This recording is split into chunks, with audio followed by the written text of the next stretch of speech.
Fala pessoal, tudo bom? Hoje eu vou falar sobre dividendos, né? Sobre juros sobre capital próprio, né? O que que é isso? Na verdade, isso é o lucro que a empresa tem e repassa aos seus acionistas, né? Aos investidores, do maioritário até o minoritário, tá? Todo mundo. E como que funciona, né, esse repasse? Então, tem essas duas maneiras que eu falei. Dividendos, né? O que que seria o dividendos? O dividendos, né, a empresa, ao fechar o exercício dela, depende muito de empresa para empresa, tá? Algumas apuram de mês a mês, algumas de 3 em 3 meses, outras de 6 em 6, outras anualmente. Mas o que que é isso? Ela pega esse lucro apurado no exercício e uma parte desse lucro ela distribui para os seus investidores, né? Então tem empresas que dão mais, tem empresas que dão menos, tá? Nessa análise, né, sob esse prisma, só vale realmente a empresa que dá lucro, tá? A empresa que não dá lucro deveria estar totalmente fora do radar, né? Não sei que há uma expectativa muito grande em relação a ela. E o juro sobre capital próprio, mesma coisa. É um repasse também que a empresa faz aos seus acionistas, só que o juro sobre capital próprio, ele é retido, ele é tirado do caixa, ele entra como despesa para a empresa. Então ela gera imposto de renda, tá? Então você ofere esse juro sobre capital próprio, só que você paga 15% de imposto de renda sobre ele. No caso do dividendos, não. Como o dividendos já é sobre o lucro líquido da empresa, então não. Então ele é isento do imposto, porque senão seria dupla tributação. Mas onde que diz isso? Como é que você sabe? Então tá aqui, né, na Lei 6.404. Estou aqui no site do Planalto, mas eu vou lá direto. Vamos lá, artigo 17. Então no artigo 17, parágrafo 1º, item 1, o direito de participar do dividendo a ser distribuído corresponde a, pelo menos, 25% do lucro líquido do exercício. Tá? Então é isso que a empresa vai passar para o acionista, no mínimo, no caso dela ter lucro. Né? E como é percentual, o lucro da empresa afeta totalmente o resultado que você vai auferir, né? Eu aqui separei aqui, algumas ações, tá? Que dão lucro, tá? E que são aí geralmente as queridinhas aí do pessoal, tá? É importante notar, antes de eu entrar em mais detalhes, que isso aqui são dados estáticos, tá? São dados do momento. Então é importante realmente uma análise fundamentalista mais profunda. Para quê? Para que você confirme que o que está acontecendo continue a acontecer. Tá? Ao primeiro sinal de que eventualmente as empresas deixem de dar o lucro obtido, né, você teria que remanejar sua carteira para ativos mais interessantes. Né? A expectativa realmente muito ruim, né, mais recentemente, com a mudança da política em energias. Por quê? Por causa que as empresas de energia devem ter um lucro muito abaixo do que geralmente elas têm. Então elas devem repassar o lucro ao investidor, também muito abaixo do que geralmente repassa. Tá? Então isso, né, o mercado está precificando realmente que as ações das elétricas, a maioria delas estão em queda. Tá? Então, quando a gente fala de análise fundamentalista, que seria uma operação mais focada no longo prazo, não deveria impedir você de remanejar sua carteira, tá? Não tem problema nenhum. Né? Quando a gente pega aqui o caso da Vale, né, qual que é a informação mais importante aí para você, ou pelo menos a mais à vista que salta aos olhos? É o dividend yield, né? O que é dividend yield? É o lucro por ação, né? Então, aqui, ó, até diz aqui, dividendo pago por ação, dividido pelos preços da ação. É o rendimento gerado para o dono da ação pelo pagamento de dividendos, né? Então você tem aí, no caso da Vale, 6,8%, né? Você pode até falar, pô, 6,8% é menos que a renda fixa. É, mas aí que está o pulo do gato, né? 6,8% é o que pagou nos últimos 12 meses ao acionista, ao investidor. Mas a empresa teve um lucro maior que isso. Né? E para onde foi esse lucro? Grande parte pode ser na aquisição de ativos, ou outra parte investimento em pesquisa. A expectativa é que isso gere algum resultado. Gerando algum resultado, o patrimônio da empresa deve aumentar. E além do próprio fator da inflação, então a empresa deve ter os seus ativos inflacionados, né, pelo preço de mercado. O que, que isso gera? Isso gera uma pressão do ponto de vista de médio e longo prazo no preço das ações. Então você tem o dividend yield, que é um lucro que você realmente recebe e coloca no bolso, cai direto na sua conta corrente, mas as ações que você possui tendem a médio e longo prazo se valorizarem, assumindo o fato de que nada mais vai mudar. Né? Então, se você fizer uma análise considerando que as coisas continuarão como estão, é bem interessante. Né? A pessoa que comprar Vale hoje aí a 27,70 na cotação do dia 18/8, recebendo dividend yield de 6,8%, ela deve em 15 anos ter um custo de aquisição líquido zero. Zero por quê? Porque o que ela recebeu em dividendos anulou o que ela gastou comprando as ações. E as ações ainda vão ter algum valor, tá? É até curioso notar isso, porque quando você recebe os dividendos e o juros sobre capital próprio, esse preço, esse dividendo que você recebeu, sai do valor da ação, sai da cotação. Então vamos supor que uma determinada ação esteja valendo R$30 e paga R$1 de dividendos. Amanhã ela vai abrir, considerando todas as outras condições que afetam o preço do mercado constantes, ela deve abrir a 29. Ou seja, esse R$1 que ela vai te pagar em dividendos vai sair do valor da ação realmente. Só que, qual que é a tendência? Que o mercado vá aos poucos embutindo novamente esse valor dos dividendos que receberá. Tá? Então já há essa expectativa de que a empresa vai ter um lucro no final do exercício, seja 3, seja 6 meses, seja um ano, e aos poucos o mercado vai incorporando esse dividendos diluído ao longo dos pregões do dia seguinte a data de referência para pagamento de dividendos até o próximo, vai incorporando a apresentação. Né? Se não fosse assim, né, quem comprou as ações da Vale em 2002, né, hoje, né, a ação deveria valer zero, porque a empresa já pagou em dividendos o próprio valor da ação. Só que isso não aconteceu. Ou seja, o cara que comprou em 2002 tem um custo hoje de zero, né, para as ações da Vale. O que, em alguns casos, algumas situações, pode ser bem interessante.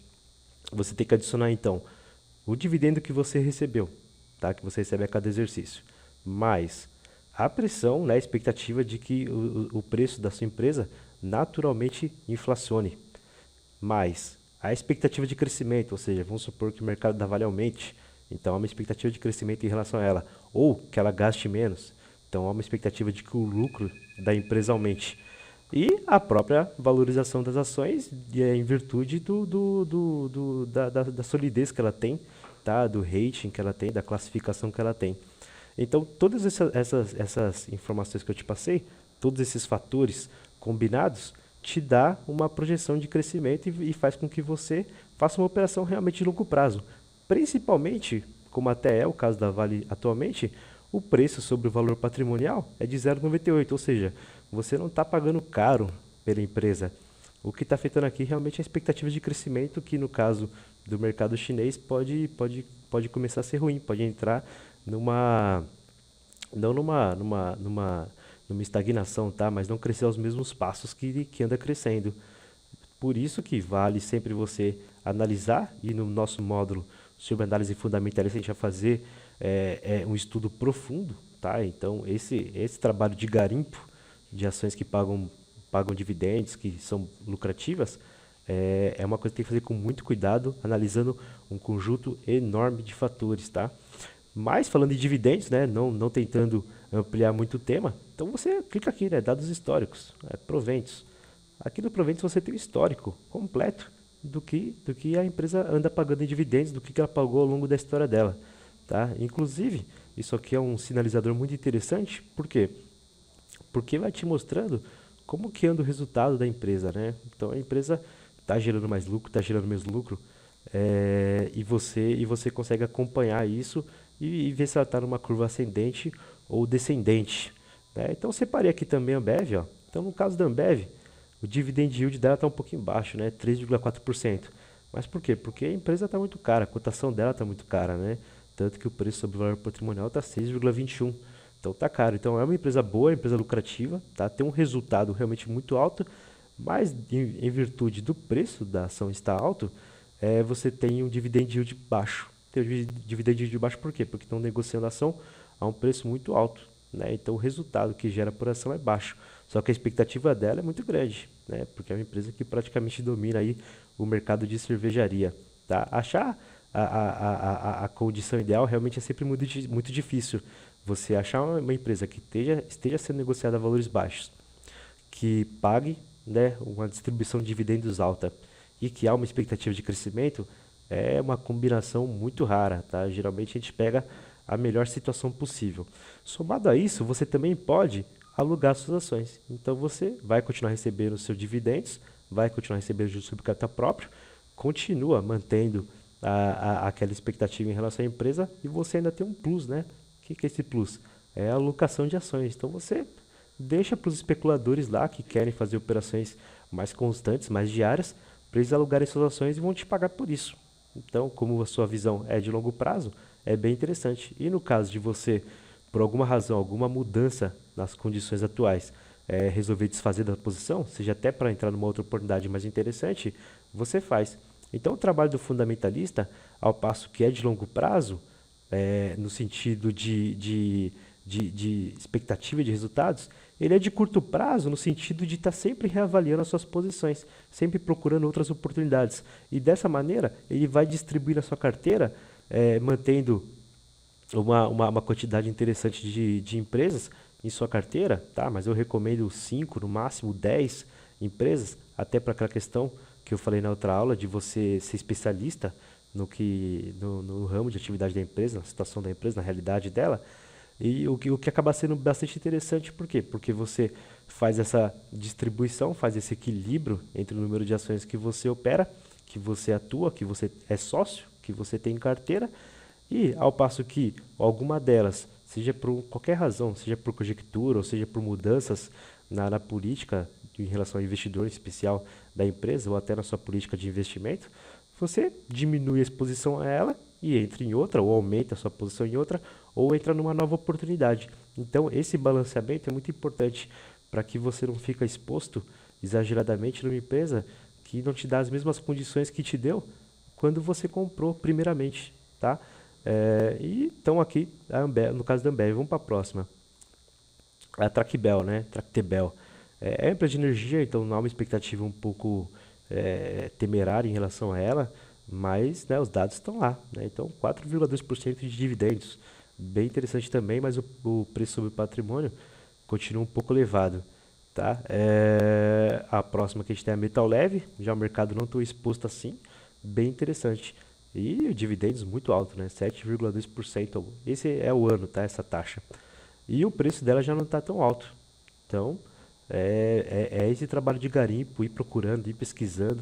O ideal realmente, principalmente para quem quer montar uma carteira do início, é pegar todas as ações mesmo, principalmente as que fazem parte do índice Bovespa, e ver uma por uma. Vai vendo uma por uma, vai compilando essas informações, para daí sim, com calma, você fazer a operação, né? A operação de análise fundamentalista, ela nunca é uma operação apressada, tá?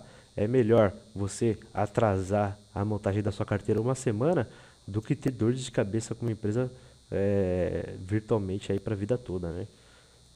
E a Vivo, né? Vivo através da Telefônica, né? Mas embora seja Vivo, ainda é negociado em nome da Telefônica. Também tem um dividendo muito alto, 8%, e o preço sobre o valor patrimonial bem interessante, aí próximo de 1. Né? É um caso aí que também merece ser melhor analisado. E a STT, né? As empresas públicas, geralmente, elas pagam bons dividendos. Por quê? Porque elas não têm muito o que investir, não têm muito para onde crescer. Então, grande parte do seu lucro é distribuído para os acionistas. Só que isso significa que também o lucro dela nem sempre é tão interessante assim. Ou seja, a empresa não tem capacidade nenhuma de crescimento, não tem para onde crescer. Quando você pega uma empresa como a STT, né, Eletropaulo, você não tem. São Paulo é do tamanho que ele é, não deve crescer mais. Então, realmente, a expectativa nesse tipo de empresa é embolsar os dividendos mesmo. Tá? Uma coisa também interessante que o fundamentalista pode fazer é pegar esses dividendos e comprar mais ações. Então, ao passo que ele não pega esses dividendos e coloca numa outra carteira, num outro fundo ou num resgata realmente, mas ele faz diferente. Pega os dividendos e compra mais ações. Então, ele, em longo prazo, ele vai ter um grande volume de ações e compradas, grande parte delas, com os próprios dividendos que ela recebeu, o que também pode ser bem interessante. Esse trabalho de garimpo, eu fiz aqui uma análise bem preliminar para você entender a dinâmica da coisa e como que funciona. Mas é preciso fazer uma análise muito, muito cuidadosa, porque você sempre tem que considerar a expectativa da empresa. E isso aí você vai precisar de muitas informações. E também tem que ter o hábito, sem sombra de dúvida, de acompanhar e assistir todos os press releases da empresa, tá? Todos os relatórios da administração também. E ler e entender tudo o que elas estão falando, tá? O que está acontecendo com a empresa, qual a expectativa dela. Uma coisa muito legal que dá para fazer com empresas multinacionais como a Vale é o quê? Você vai ter uma expectativa que a própria Vale faz em relação ao mercado internacional, principalmente em mercado de minério de ferro. Leia também o que as concorrentes dela falam, tá? A BHP Billiton, por exemplo. Lê o que outras pessoas que não relacionadas à Vale, um outro analista, desse ponto de vista fundamentalista, fala sobre a empresa. E esse conjunto de informações, tá? E você tendo esse cuidado, essa cautela de ler e realmente compreender tudo o que foi dito, te dá uma segurança de que não, dá para continuar. E começou a dar sinais de que deve mudar a política de dividendos, deve mudar a política da empresa, tá? Às vezes até uma mudança na diretoria ou na presidência da empresa. Se isso for um sinal negativo, tá? Não tenha receio não. Vende aquelas posições e entra em outra operação. Ou reajusta a sua carteira ou incorpora uma outra ação que esteja mais interessante naquele momento. E assim vai. Então, ao longo do longo prazo, você vai fazer uma série de ajustes que, numa expectativa de 10, 15, 20 anos, vai te gerar um patrimônio interessante. Tá? A gente fala muito do Warren Buffett, que é um grande investidor realmente americano, que opera dessa maneira de longo prazo. Só que ele tem esse hábito de ajustar a sua carteira. Tá? Então, operar a longo prazo não é um casamento com a empresa. Não. É você realmente ir acompanhando a situação e, ao menor sinal de que a empresa está tendo problemas, você sai antes que seja tarde demais e você tem uma depreciação do patrimônio que você tem. É isso aí. É uma aula mais simples, é uma aula mais leve, mais tranquila, no entanto, muito importante. Eu recomendo realmente que faça o módulo de imersão em análise fundamentalista, porque a gente vai analisar cada item, item a item das empresas interessantes, para você entender como que é feito esse trabalho de garimpo. Tá joia? Obrigado, pessoal. Até a próxima aula.